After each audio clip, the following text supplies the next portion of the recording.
The $50 billion to pay interest must come from somewhere else. Where? From future borrowing or from taxing the existing money supply?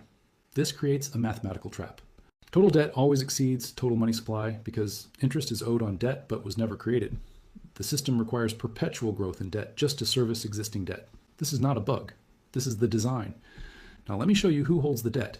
The answer is 4 categories of creditors: central banks, institutional investors, foreign governments, and wealthy individuals. First category, central banks. The Federal Reserve holds $5 trillion in U.S. government debt. The Bank of Japan holds $5 trillion in Japanese government debt.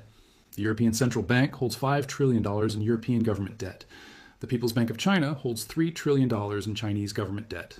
Central banks, globally, hold approximately $25 trillion in government bonds. This is 8% of the $317 trillion total debt, but it's the foundation because central banks create money to buy government bonds, enabling governments to spend beyond tax revenue. But who owns the central banks? The Federal Reserve is not government-owned. It's a private institution owned by member banks. The 12 regional Federal Reserve banks issue shares to member commercial banks. JP Morgan Chase, Bank of America, Citigroup, Wells Fargo receive a 6% annual dividend on their Federal Reserve shares. When the Federal Reserve holds $5 trillion in government bonds and receives interest, that interest ultimately flows to the private banks that own the Federal Reserve. The public believes the Federal Reserve is part of the government. It's not. It's a private banking cartel created in 1913 to allow private banks to profit from government debt. The Bank of England, created in 1694, was explicitly created as a private institution to lend money to the government. The government needed to finance war with France. Parliament authorized the creation of the Bank of England as a private company.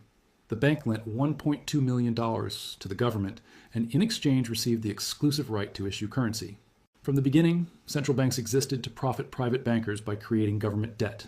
The ownership structures are more complex now, but the mechanism is identical.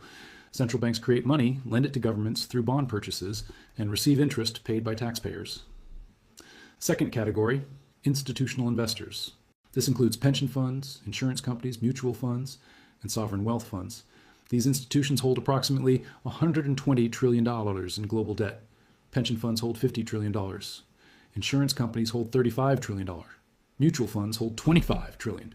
Sovereign wealth funds hold $10 trillion. But who owns these institutions?